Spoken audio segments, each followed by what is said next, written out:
Welcome to Make Possible Bitesize, a weekly podcast brought to you by Permutive, championing change in publishing, advertising, and beyond. Each episode, we chat to an inspiring guest about their careers, their lives, and how they're making change possible. Let's bite right in. Hello everyone, I'm Tash Thomas, Director of Diversity, Equality and Inclusion at the European Co-working Assembly, as well as co-founder of Breaking the Distance, an LGBTQ+ blog promoting positive visibility. I'd like to welcome you to a special edition of Make Possible Bitesize. For Women's History Month, members of DICE, the organisation formed to put an end to manels, have teamed up with Permutive to shine a light on inspiring women.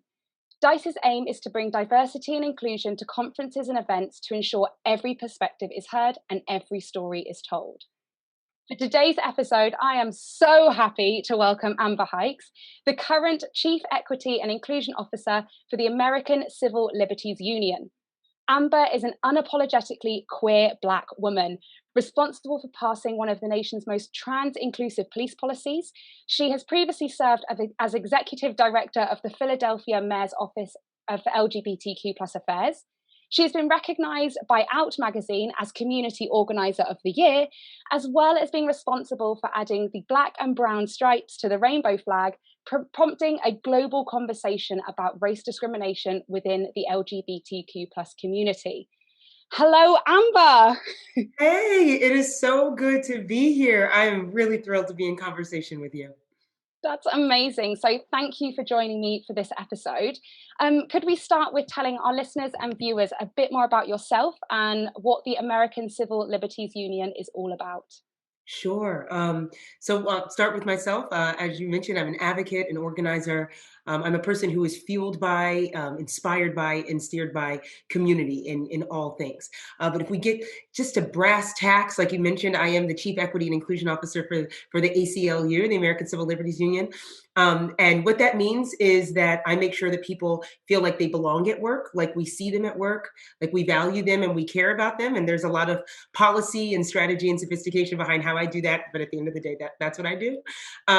And you know what? Because I believe deeply that we should be able to bring our full selves to work, I can actually share a little bit more about me. I was born in Japan, but I am a child of the American South. I was raised by a Black mom in Georgia that celebrated our Blackness every single day and helped kind of light my path with our ancestors and brought our history and our heroes into our home.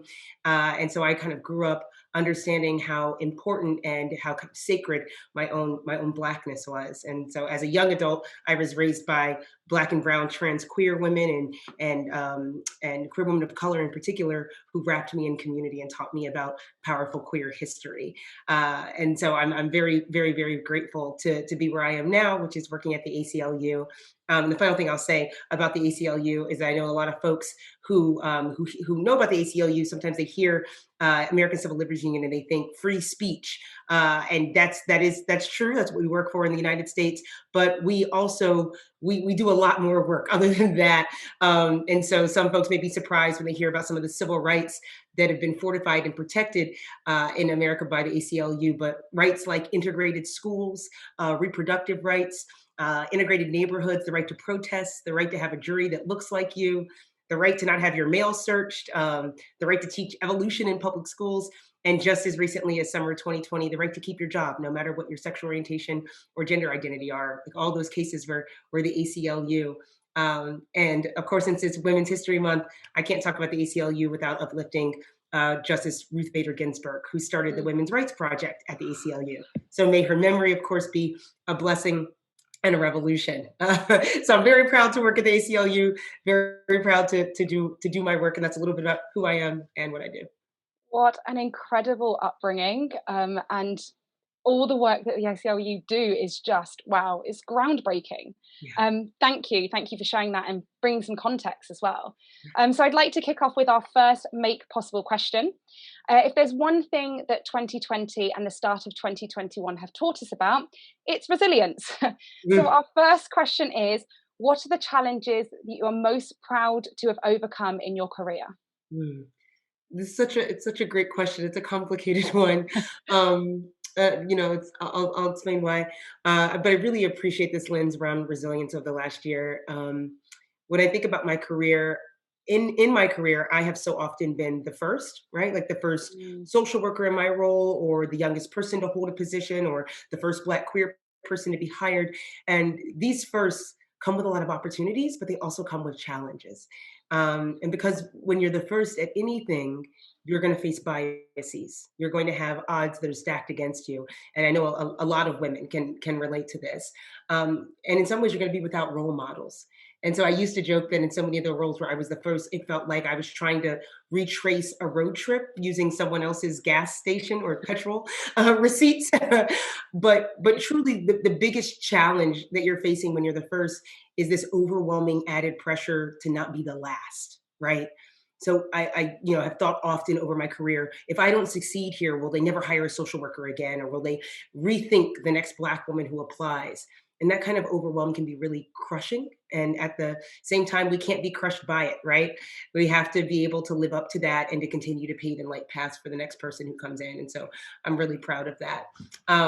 Yeah. So if there's something else that I'm proud of in terms of resilience in my career, it's obviously the Black and brown stripes on the rainbow flag, and the really important conversation that started about intersectionality and even discrimination within the LGBTQ community.